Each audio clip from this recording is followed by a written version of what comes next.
A love feast at 9 in the morning opened the public services of a Sunday still memorable in the annals of Octavius Methodism. This ceremony, which 4 times a year preceded the sessions of the quarterly conference, was not necessarily an event of importance. It was an occasion upon which the brethren and sisters who clung to the old-fashioned primitive ways of the itinerant circuit riders let themselves go with emphasized independence, putting up more vehement prayers than usual, and adding a special fervor of noise to their amens and other interjections, and that was all. It was Theron's first love feast in Octavius, and as the big classroom in the church basement began to fill up, and he noted how the men with ultra-radical views and the women clad in the most ostentatious drabs and greys were crowding into the front seats, he felt his spirits sinking. He had literally to force himself from sentence to sentence when the time came for him to rise and open the proceedings with an exhortation. He had eagerly offered this function to the presiding elder, the Reverend Aziel P. Larrabee, who sat in severe silence on the little platform behind him, but had been informed that that dignitary would lead off in giving testimony later on. So Theron, feeling all the while the hostile eyes of the elder burning holes in his back, dragged himself somehow through the task. He had never known any such difficulty of speech before. The relief was almost overwhelming when he came to the customary part where all are adjured to be as brief as possible in witnessing for the Lord, because the time belongs to all the people, and the discipline forbids the feast to last more than 90 minutes. He delivered this injunction to brevity with marked earnestness, and then sat down abruptly. There was some rather boisterous singing, during which the stewards, beginning with the platform, passed plates of bread cut in small cubes and water in big plated pitchers and tumblers about among the congregation, threading their way between the long wooden benches ordinarily occupied at this hour by the children of the Sunday school, and helping each brother and sister in turn. They held by the old custom here in Octavius, and all along the seats the sexes alternated, as they do at a polite dinner table. Theron impassively watched the familiar scene. The early nervousness had passed away. He felt now that he was not in the least afraid of these people, even with the presiding elder thrown in. Folks who sang with such unintelligence and who threw themselves with such undignified fervor into this childish business of the bread and water could not be formidable antagonists for a man of intellect. He had never realized before what a spectacle the Methodist love feast probably presented to outsiders. What must they think of it?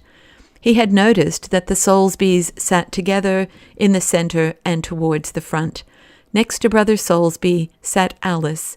He thought she looked pale and preoccupied, and set it down in passing to her innate distaste for the somber garments she was wearing and for the company she perforce found herself in. Another head was in the way, and for a time Theron did not observe who sat beside Alice on the other side. When at last he saw that it was Levi Gorringe, his instinct was to wonder what the lawyer must be saying to himself about these noisy and shallow enthusiasts. A recurring emotion of loyalty to the simple people, among whom, after all, he had lived his whole life, prompted him to feel that it wasn't wholly nice of Gorringe to come and enjoy this revelation of their foolish side as if it were a circus. There was some vague memory in his mind which associated Gorringe with other love feasts and with a cynical attitude toward them. Oh yes, he had told how he went to one just for the sake of sitting beside the girl he admired and was pursuing. The stewards had completed their round, and the loud, discordant singing came to an end. There ensued a little pause, during which Theron turned to the presiding elder with a gesture of invitation to take charge of the further proceedings. The elder responded with another gesture, calling his attention to something going on in front. Brother and Sister Soulsby, to the considerable surprise of everybody, had risen to their feet and were standing in their place, quite motionless, and with an air of professional self-assurance dimly discernible under a large show of humility. They stood thus until complete silence had been secured. Then the woman, lifting her head, began to sing. The words were Rock of Ages, but no one present had heard the tune to which she wedded them. Her voice was full and very sweet, and had in it tender cadences which all her hearers found touching. She knew how to sing, and she put forth the words so that each was distinctly intelligible. There came a part where Brother Soulsby, lifting his head in turn, took up a tuneful second to her air. Although the two did not, as one could hear by listening closely, sing the same words at the same time, they produced, nonetheless, the most moving and delightful harmonies of sound. The experience was so novel and charming that listeners ran ahead in their minds to fix the number of verses there were in the hymn, and to hope that none would be left out. Toward the end, when some of the intolerably self-conceited local singers, fancying they had caught the tune, started to join in, they were stopped by an indignant shh which rose from all parts of the classroom, and the Soulsbys, with a patient and pensive kindliness written on their uplifted faces, gave that verse over again. What followed seemed obviously restrained and modified by the effect of this unlooked-for and tranquilizing overture. The presiding elder was known to enjoy visits to old-fashioned congregations like that of Octavius, where he could indulge to the full his inner passion for high-pitched, passionate invocations and violent spiritual demeanor, but this time he spoke temperately, almost soothingly. The most tempestuous of the local witnesses for the Lord gave in their testimony in relatively pacific tones under the influence of the spell which good music had laid upon the gathering. There was the deepest interest as to what the two visitors would do in this way. Brother Soulsby spoke first, very briefly, and in well-rounded and well-chosen, if conventional, phrases. His wife, following him, delivered in a melodious monotone some equally hackneyed remarks. The assemblage, listening in rapt attention, felt the suggestion of reserved power in every sentence she uttered, and burst forth as she dropped into her seat in a loud chorus of approving ejaculations. The Soulsbys had captured Octavius with their first outer skirmish line. At the service upstairs, everything moved with a new zest and spontaneity. Theron had picked out for the occasion the best of those sermons which he had prepared in Tyre at the time when he was justifying his ambition to be accounted a pulpit orator. It was orthodox enough, but had been planned as the framework for picturesque and emotional rhetoric rather than doctrinal edification. He had never dreamed of trying it on Octavius before, and only on the yesterday had quavered at his own daring in choosing it now. Nothing but the desire to show Sister Soulsby what was in him had held him to the selection. Something of this same desire no doubt swayed and steadied him now in the pulpit. The labored slowness of his beginning seemed to him to be due to nervous timidity, until suddenly, looking down into those big eyes of Sister Soulsby's, which were fixed gravely upon him from where she sat beside Alice in the minister's pew, he remembered that it was instead the studied deliberation which art had taught him. He went on, feeling more and more that the skill and histrionic power of his best days were returning to him, were as marked as ever, nay, had never triumphed before as they were triumphing now. The congregation watched and listened with open, steadfast eyes and parted lips. For the first time in all that weary quarter, their faces shone. The sustaining sparkle of their gaze lifted him to a peroration unrivaled in his own recollection of himself. He sat down and bent his head forward upon the open Bible, breathing hard, but suffused with a glow of satisfaction. His ears caught the music of that sighing rustle through the audience which bespeaks a profound impression. He could scarcely keep the fingers of his hands, covering his bowed face in a devotional posture as they were, from drumming a jubilant tattoo. His pulses did this in every vein, throbbing with excited exultation. The insistent whim seized him, as he still bent thus before his people, to whisper to his own heart, "At last, the dogs!" The announcement that in the evening a series of revival meetings was to be inaugurated had been made at the Love Feast, and it was repeated now from the pulpit, with the added statement that for the once the class meetings usually following this morning service would be suspended. Then Theron came down the steps, conscious after a fashion that the presiding elder had laid a propitiatory hand on his shoulder and spoken amiably about his effort, and that several groups of more or less important parishioners were waiting in the aisle and the vestibule to shake hands and tell him how much they had enjoyed the sermon. His mind perversely kept hold of the thought that all this came too late. He politely smiled his way along out, and overtaking the Soulsbys and his wife near the parsonage gate, went in with them. At the cold, picked-up noonday meal, which was the Sunday rule of the house, Theron rather expected that his guests would talk about the sermon, or at any rate about the events of the morning. A Sabbath chill seemed to have settled upon both their tongues. They ate almost in silence, and their sparse remarks touched upon topics far removed from church affairs. Alice, too, seemed strangely disinclined to conversation. The husband knew her face and its varying moods so well that he could see she was laboring under some very powerful and deep emotion. No doubt it was the sermon, the oratorical swing of which still tingled in his own blood, that had so affected her. If she had said so, it would have pleased him, but she said nothing. After dinner, Brother Soulsby disappeared in his bedroom, with the remark that he guessed he would lie down a while.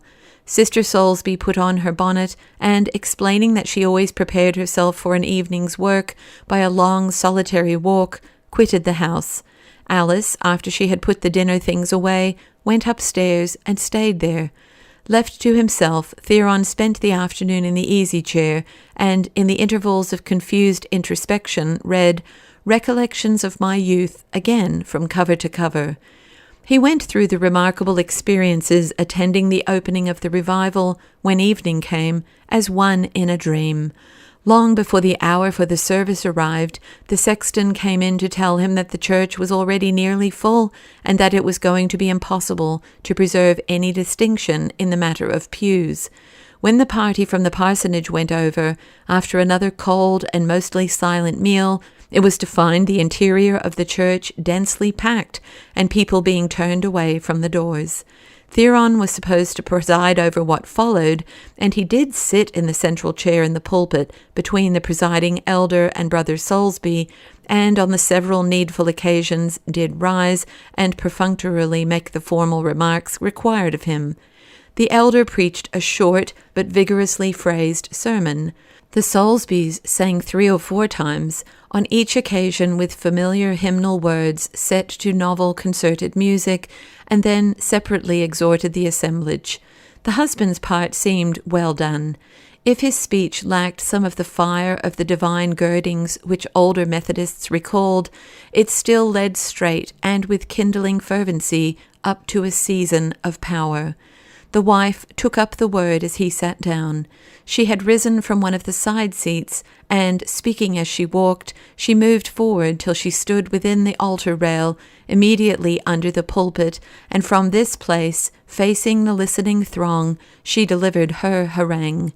Those who watched her words most intently got the least sense of meaning from them. The phrases were all familiar enough.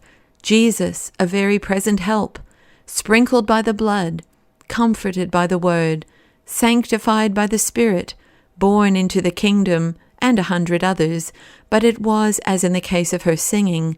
The words were old, the music was new. What Sister Soulsby said did not matter. The way she said it, the splendid searching sweep of her great eyes, the vibrating roll of her voice, now full of tears, now scornful, now boldly, jubilantly triumphant, the sympathetic swaying of her willowy figure under the stress of her emotions, was all wonderful. When she had finished and stood, flushed and panting, beneath the shadow of the pulpit, she held up a hand deprecatingly as the resounding Amens and Bless the Lords began to well up around her. "You have heard us sing," she said, smiling to apologize for her shortness of breath. "Now we want to hear you sing." Her husband had risen as she spoke, and on the instant, with a far greater volume of voice than they had hitherto disclosed, the two began "From Greenland's Icy Mountains" in the old familiar tune. It did not need Sister Soulsby's urgent and dramatic gesture to lift people to their feet. The whole assemblage sprang up, and under the guidance of these two powerful leading voices, thundered the noble hymn out as Octavius had never heard it before. While its echoes were still alive, the woman began speaking again. "Don't sit down," she cried. "You would stand up if the President of the United States was going by, even if he was only going fishing. How much more should you stand up in honor of living souls passing forward to find their Savior?" The psychological moment was upon them. Groans and cries arose, and a palpable ferment stirred the throng. The exhortation to sinners to declare themselves, to come to the altar, was not only on the revivalists' lips, it seemed to quiver in the very air, to be borne on every inarticulate exclamation in the clamor of the brethren. A young woman with a dazed and startled look in her eyes rose in the body of the church, tremblingly hesitated for a moment, and then, with bowed head and blushing cheeks, pressed her way out from the end of a crowded pew and down the aisle to the rail. A triumphant outburst of welcoming ejaculations swelled to the roof as she knelt there, and under its impetus others followed her example. With interspersed snatches of song and shouted encouragements, the excitement reached its height only when 200 people, mostly young, were tightly clustered upon their knees about the rail and in the space opening upon the aisle. Above the confusion of penitential sobs and moans, and the hysterical murmurings of members whose conviction of entire sanctity kept them in their seats, could be heard the voices of the presiding elder, the Soulsbys, and the elderly deacons of the church, who moved about among the kneeling mourners, bending over them and patting their shoulders and calling out to them, "Fasten your thoughts on Jesus. Oh, the precious blood! Blessed be his name. Seek him and ye shall find him. Cling to Jesus and him crucified." The Reverend Theron Ware did not with the others descend from the pulpit. Seated where he could not see Sister Soulsby, he had failed utterly to be moved by the wave of enthusiasm she had evoked. What he heard her say disappointed him. He had expected from her more originality, more spice of her own idiomatic individual sort. He viewed with a cold sense of aloofness the evidences of her success when they began to come forward and abase themselves at the altar. The instant resolve that, come what might, he would not go down there among them, sprang up ready-made in his mind. He saw his two companions pass him and descend the pulpit stairs, and their action only hardened his resolution. If an excuse were needed, he was presiding, and the place to preside in was the pulpit, but he waived in his mind the whole question of an excuse. After a little he put his hand over his face, leaning the elbow forward on the reading desk. The scene below would have thrilled him to the marrow 6 months, yes, 3 months ago. He put a finger across his eyes now to half shut it out. The spectacle of these silly young mourners, kneeling they knew not why, trembling at they could not tell what, pledging themselves frantically to dogmas and mysteries they knew nothing of, under the influence of a hubbub of outcries as meaningless in their way and inspiring in much the same way as the racket of a fife and drum corps, the spectacle saddened and humiliated him now. He was conscious of a dawning sense of shame at being even tacitly responsible for such a thing. His fancy conjured up the idea of Dr. Ledsmar coming in and beholding this maudlin and unseemly scene, and felt his face grow hot at the bare thought. Looking through his fingers, Theron all at once saw something which caught at his breath with a sharp clutch. Alice had risen from the minister's pew, the most conspicuous one in the church, and was moving down the aisle toward the rail, her uplifted face chalk-like in its whiteness, and her eyes wide open, looking straight ahead. The young pastor could scarcely credit his sight. He thrust aside his hand and bent forward, only to see his wife sink upon her knees among the rest, and to hear this notable accession to the mourners hailed by a tumult of approving shouts. Then, remembering himself, he drew back and put up his hand, shutting out the strange scene altogether. To see nothing at all was a relief, and under cover he closed his eyes and bit his teeth together. A fresh outburst of thanksgivings, spreading noisily through the congregation, prompted him to peer between his fingers again. Levi Gorringe was making his way down the aisle, was at the moment quite in front. Theron found himself watching this man with the stern composure of a fatalist. The Clement brethren down below were stirred to new excitement by the thought that the skeptical lawyer, so long with them, yet not of them, had been humbled and won by the outpourings of the Spirit. Theron's perceptions were keener. He knew that Gorringe was coming forward to kneel beside Alice. The knowledge left him curiously undisturbed. He saw the lawyer advance, gently insinuate himself past the form of some kneeling mourner who was in his way, and drop on his knees close beside the bowed figure of Alice. The two touched shoulders as they bent forward beneath Sister Soulsby's outstretched hands, held over them as in a blessing. Theron looked fixedly at them, and professed to himself that he was barely interested. A little afterward he was standing up in his place and reading aloud a list of names which one of the stewards had given him. They were the names of those who had asked that evening to be taken into the church as members on probation. The sounds of the recent excitement were all hushed now, save as 2 or 3 enthusiasts in a corner raised their voices in abrupt greeting of each name in its turn, but Theron felt somehow that this noise had been transferred to the inside of his head. A continuous buzzing went on there, so that the sound of his voice was far off and unfamiliar in his ears. He read through the list, comprising some 15 items, and pronounced the names with great distinctness. It was necessary to take pains with this, because the only name his blurred eyes seemed to see anywhere on the foolscap sheet was that of Levi Gorringe. When he had finished and was taking his seat, someone began speaking to him from the body of the church. He saw that this was a steward, who was explaining to him that the most important name of the lot, that of Brother Gorringe, had not been read out. Theron smiled and shook his head. Then, when the presiding elder touched him on the arm and assured him that he had not mentioned the name in question, he replied, quite simply and with another smile, "I thought it was the only name I did read out."